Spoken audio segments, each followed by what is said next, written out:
Hello everyone. Bueno, hoy trajimos a Strata Dragoon B. Este Beyblade consta de un subanillo, el cual lleva unos stickers. Comenzamos de esa parte, poniéndoselos. Pusimos 4 esquinas de stickers.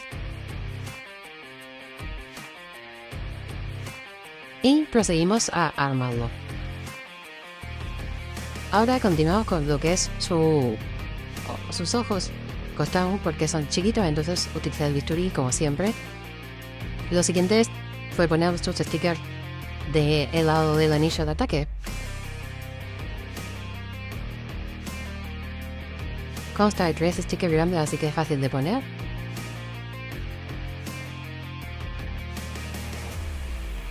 Recuerden suscribirse, comentar y por favor republicamos estos. Por último pusimos el bit como siempre y así quedó Strata Dragoon B. Listo para pedir.